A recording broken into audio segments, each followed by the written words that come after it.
Io mi ricordo il primo giorno che l'ho conosciuto. Lo sposo c'ha ancora la giacca imballata. Avevo 14 anni ed ero nel giardino a casa dei miei genitori. Lui è arrivato da lontano. Quando l'ho visto arrivare ho detto: mamma, questo qua chi è?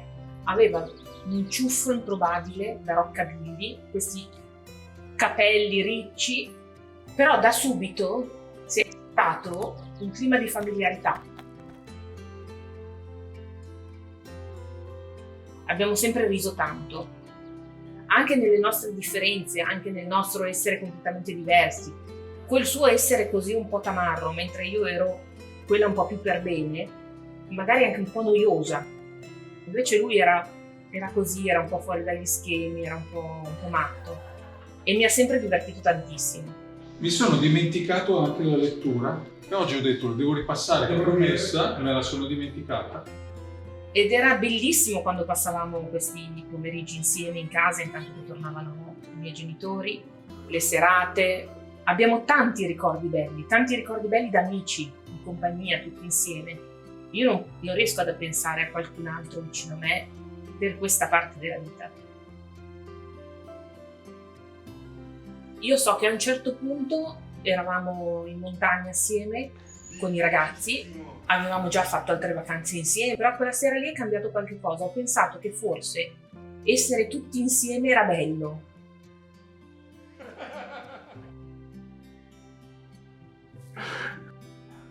Ma è un'emozione.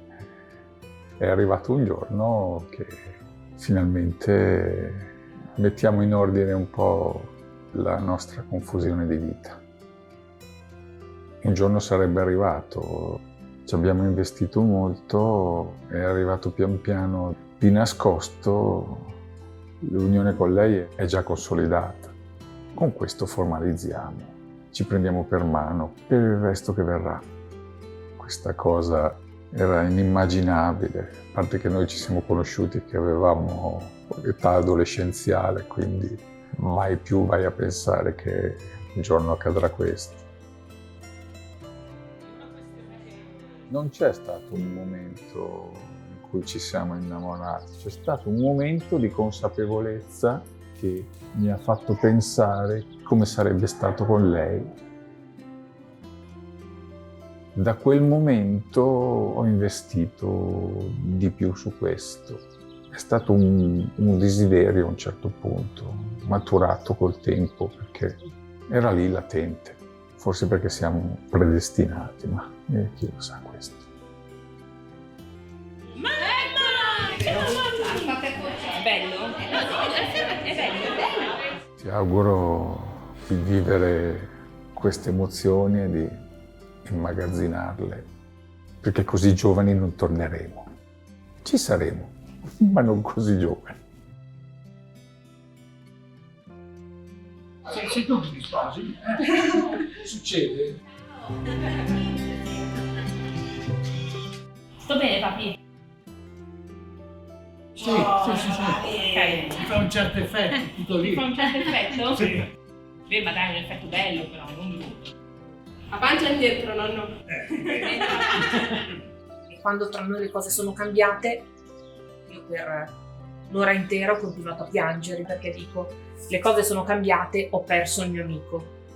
Quando la storia ha preso un'altra via, io ero terrorizzata dall'idea che le cose potessero andare male. Ma non per non avere più la storia d'amore, ma perché dico, se succede qualche cosa io non ho più il mio amico. Era come se non avessi più il mio punto di riferimento. E dopodiché noi l'abbiamo fatta andare, perché tante volte ci siamo domandati e dire: ma com'è questa cosa nostra? E a un certo punto è andato tutto bene quando abbiamo smesso di domandarcelo e abbiamo iniziato a viverlo, a vivere qualcosa come l'abbiamo sempre vissuto. E da lì, e poi dopo la storia è andata avanti fino ad oggi. E io pensavo che saremmo andati in chiesa con le famiglie, pensavo ad una situazione fatta soltanto tra me e lui. Pensavo sposarci è semplicemente una formalità. Poi invece ho capito che noi abbiamo tante persone attorno che ci vogliono bene abbiamo tante persone che credono in noi e nella nostra storia. E quindi ho pensato che sarebbe stato davvero bello invece avere una bella festa grossa con tutte le persone a cui vogliamo bene. Perché poi dopo, come dico spesso io, nella vita ti resta soltanto una cosa, e sono i ricordi, e quelli vanno tenuti stretti. Quindi creare dei ricordi significa avere un bagaglio per il futuro. E l'unico modo era proprio condividerlo con tutte le persone a cui noi vogliamo bene. E quindi fare questa grossa festa. Quando adesso andremo a fare le promesse, chiudo con una frase, promettendogli di restare l'amica più amica che ha. E questa è una frase che è scritta in una lettera che lui mi ha mandato da militare. E non c'erano i cellulari, per cui l'unica cosa era scriversi. E questa lettera ce l'ho, dove lui mi raccontava quello che faceva, quello che succedeva. E a un certo punto mi ha scritto: Patti, perché tu sei l'amica più amica che ho. E secondo me questa è condensato quello che siamo noi.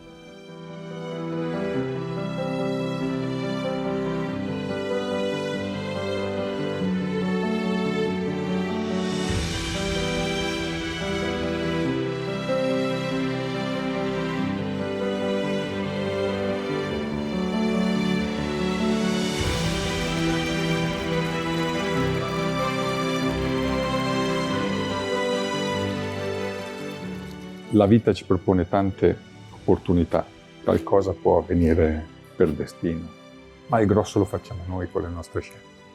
Infatti, i nostri destini si sono incrociati più volte, proprio perché siamo sempre andati nella stessa direzione.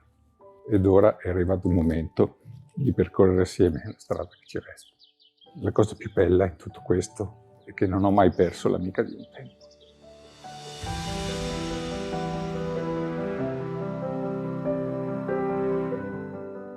Ci sono i Lego di Lorenzo, montati in camera dei miei, che raccontano di pomeriggi assieme. Io a fare non mi ricordo che cosa, ovvio. E tu a montare improbabili costruzioni senza mai seguire le istruzioni. Marco, che mi prendeva in giro, dicendomi che ero gelosa quando criticavo le tue fidanzate. La telefonata dove mi prendevi in giro dicendomi che ti saresti sposato di prima di me. Arrivare prima è sempre stato fondamentale. E poi anni dove le nostre strade si sono separate, ma mai divise, e quando ho avuto bisogno sei arrivato ad aiutarmi. Ti sei trasformato nel mio porto sicuro, quando in bar c'era solo tempesta. Eppure, quando qualcuno mi chiedeva di te, rispondevo sempre che tu eri il mio migliore amico. Se penso alle tappe fondamentali della mia vita, tu ci sei sempre stato. Per cui ho solo una promessa, infatti, voglio restare l'amica più amica che hai, anche per i prossimi anni, e senza più perderci di vista.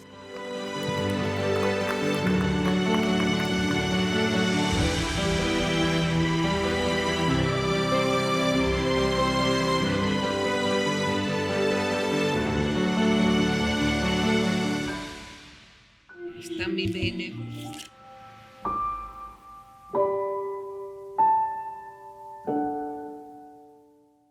Dichiaro, in nome della legge, sono uniti in matrimonio.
Gli anni sono certo passati, ma sono anche ripassati, come per Patti e Ale. Il cielo ha trasformato un amore acerbo da ragazzini in qualcosa di grande, forte dell'esperienza e del balsamo spalmato insieme sulle ferite nel corso degli anni successivi. L'amore conta. Conosciamo un altro modo per pregare la morte?